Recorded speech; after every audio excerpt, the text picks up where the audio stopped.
আসসালামু আলাইকুম। আমি আতিকুল্লাহ। ফ্রি বাংলা টিউটোরিয়ালের পক্ষ থেকে আপনাদেরকে স্বাগতম। গত পর্বে আমরা দেখেছিলাম যে কিভাবে একটি থিম ইনস্টল করতে হয় এবং কোনো থিম অথবা প্লাগইনস নিয়ে যদি আপনারা কোনো সময় সমস্যা পড়েন যে আপনার সাইটটি ডাউন হয়ে গেছে এবং আপনার সাইটটি লোড হচ্ছে না, তখন সেই সাইটটি আপনার ডিলিট করার জন্য সেই প্লাগইনস অথবা থিমটি ডিলিট করে লোকাল আপনার এফটিপি সার্ভারের মাধ্যমে আপনি আপনার সাইটটি আবার পুনরায় ফেরত পেতে পারেন, সেই ব্যাপারটি দেখানো হয়েছিল। তো আজকে আমরা থিম নিয়ে কিছু কথা বলবো। তো এখানে আমরা যখন ওয়ার্ডপ্রেস ইনস্টল করি তখন বাই ডিফল্ট 2011 এবং 2012 এই থিম দুইটি আমরা বাই ডিফল্ট পেয়ে থাকি। এবং এখানে আপনারা দেখবেন যে থিমটি আপনার ইনস্টল করা থাকবে সেই থিমটির আন্ডারে customize, widget, menu, theme option, edit CSS, header, background, এই সব অপশনগুলো থাকবে। এবং যে থিমটি ইনস্টল করা থাকবে অ্যাপিয়ারেন্সে যাওয়ার পর সেই বাটনগুলো এই বাম সাইডে এই কলামটিতে মধ্যেও থাকবে।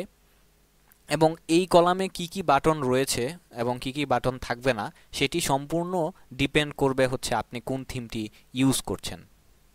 তো অনেক প্রিমিয়াম থিম এবং কিছু ফ্রি থিম, এই থিম আপনি যেগুলো ইনস্টল করবেন সেই থিম ইনস্টল করার সময় তাদের যে ডকুমেন্টেশন থাকে সেই ডকুমেন্টেশনে বলা থাকে যে আপনি ওই থিমগুলো নিয়ে কিভাবে সাজাবেন, কিভাবে কাজ করবেন, এই সবগুলো ব্যাপার ওই থিমের মধ্যে দেওয়া থাকে। তো সম্পূর্ণ এই ব্যাপারগুলো কিভাবে প্রতিটা থিমে এখন কাজ করার স্টাইল ডিফারেন্ট টাইপের হবে, কারণ হচ্ছে এক এক থিমের স্টাইল এক এক রকম। তো সেই জন্যে আপনার এখানে কি কি মেনু থাকবে বা থাকবে না সেটিও ডিপেন্ড করবে আপনার ওই 2011 বা যেই থিমটি আপনার ইনস্টল করা আছে সেটির উপর। তো আমরা যে এখন আপাতত বেসিক কিছু ব্যাপার দেখাতে চাচ্ছি থিম নিয়ে। সেটি হচ্ছে যে আমি যখন 2011 থিমটি ইনস্টল করছি তখন এই থিমটি ইনস্টল করার পর আমি এখানে কিছু অপশন পাচ্ছি।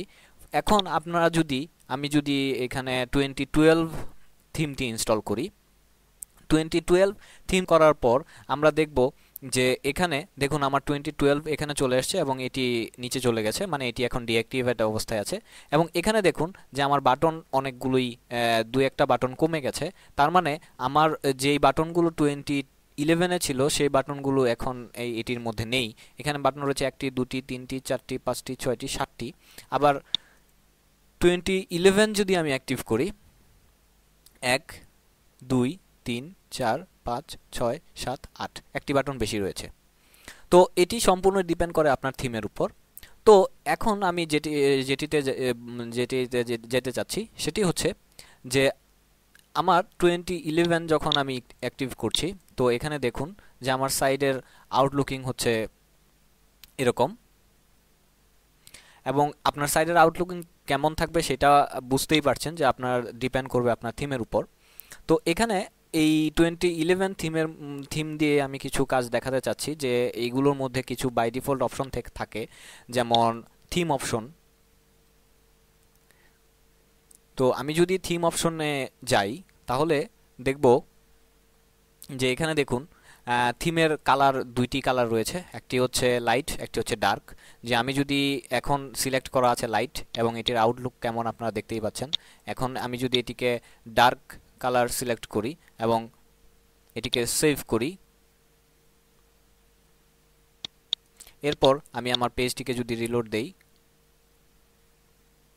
তাহলে এখানে দেখুন যে এবার আমার পেজটির কালার ডার্ক মানে ব্ল্যাক হয়ে গেছে।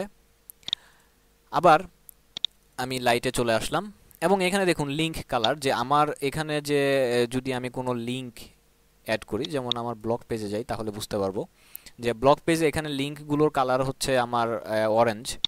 তো যেমন এই ডার্কের মধ্যে ছিল অরেঞ্জ, তো আমি লাইটের মধ্যে ফেরত আসলাম এবং লাইটের মধ্যে গেলে আমার সেভ যদি করি তাহলে এখানে দেখব যে আমার থিমের কালার, লিংকগুলোর কালার থাকবে হচ্ছে ব্লু। তো সেই হিসেবে এখন আমরা যদি আবার ব্লগ পেজে রিলোড করি তাহলে দেখবেন যে এখানে আমার এই কালারগুলো হয়ে যাচ্ছে ব্লু। তো এখান থেকে আপনি যে কোনো কালার চুজ করতে পারবেন, সিলেক্ট কালারে গিয়ে আপনার যে কালার ইচ্ছে সেই কালার এখান থেকে চুজ করতে পারবেন, সেভ। এবং এটি যদি আমি এখন রিলোড দেই তাহলে দেখুন এখন নীল আছে, কিন্তু রিলোড হওয়ার পর এটি আমার সবুজ হয়ে গেছে, মানে আমার লিংকের কালারটি চেঞ্জ হয়ে যাচ্ছে। আবার বাই ডিফল্ট এখানে দেওয়া আছে যে আপনার উপরে একটি স্লাইড শোর জন্য একটি হেডার থাকবে, তারপর কন্টেন্ট রাইট সাইডে একটা কলাম থাকবে, এটি লেফট সাইডে কলাম থাকবে, অথবা এইটি থাকবে। মানে আপনি যেরকম আউটলুকিং চাচ্ছেন আপনার থিমের, সেই আউটলুকিংটি এখান থেকে সিলেক্ট করতে পারবেন। আবার হেডারের মধ্যে যদি যাই, হেডারের কাজে যে আপনার এই হেডিংয়ে, যেমন আমার এই হেডিংয়ের মধ্যে গেলে যে ছবিটি দেখাচ্ছে, এখান থেকে আপনি ছবি চুজ করতে পারবেন। এখানে র্যান্ডম দেওয়া আছে যে আমার প্রতিবার পেজ রিলোডের পর র্যান্ডমলি এই ছবিগুলো একটির পর একটি শো করে। তো আপনি যদি চান এখান থেকে নতুন আপনার যে হেডার, সেই হেডারটি এখানে অ্যাড করতে পারেন, অথবা চুজ ইমেজ, যে আপনার মিডিয়া লাইব্রেরি থেকে যদি আপনি কোনো ইমেজ চুজ করতে চান সেটি আপনারা করতে পারেন। আবার হেডার টেক্সট, যে আপনি যদি হেডারের মধ্যে কোনো টেক্সট ইউজ করতে চান সেটি। টেক্সট কালার, যে এখন আমার এইটির কালার, হেডারের টেক্সট কালার রয়েছে হচ্ছে ব্ল্যাক, এখন আপনি যদি চান সেই ব্ল্যাক কালারটি এখান থেকে চেঞ্জ করতে পারবেন। আবার ঠিক একইভাবে ব্যাকগ্রাউন্ড, যে এখানে দেখুন আমার এই নিচের যে ব্যাকগ্রাউন্ডটি, সেই নিচের ব্যাকগ্রাউন্ডটি রয়েছে এখন অ্যাশ কালার। তো এই যে অ্যাশ কালার, আপনি চাইলে এখানে কোনো ইমেজ অ্যাড করতে পারেন। আবার ব্যাকগ্রাউন্ড কালার, যে এখান থেকে আপনি যদি কোনো কালার চান, ফর এক্সাম্পল আমি চাচ্ছি গ্রিন, সেভ দিলাম, এবং এটি যদি আমি এখন লোড করি তাহলে দেখুন এখানে আমার গ্রিন কালার শো করছে।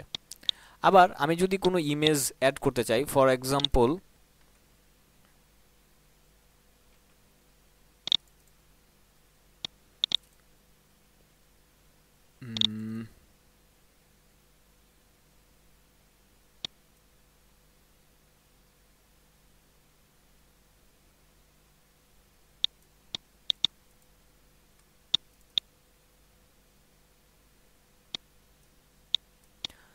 এই ইমেজটি আমি অ্যাড করতে যাচ্ছি, আপলোড।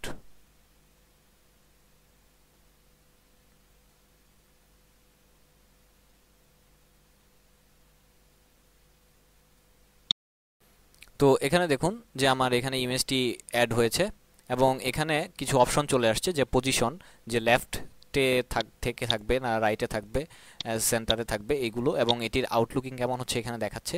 এবং রিপিট, নো রিপিট, মানে একবার মাঝখানে এখানে দেওয়া হলো, এবং রাইট অথবা লেফট।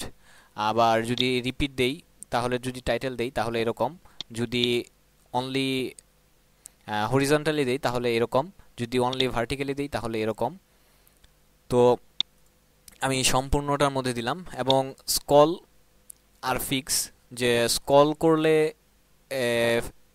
করার পর আমি ধরুন এটি সেভ করলাম, এবং পেজটি যদি আমি রিলোড দেই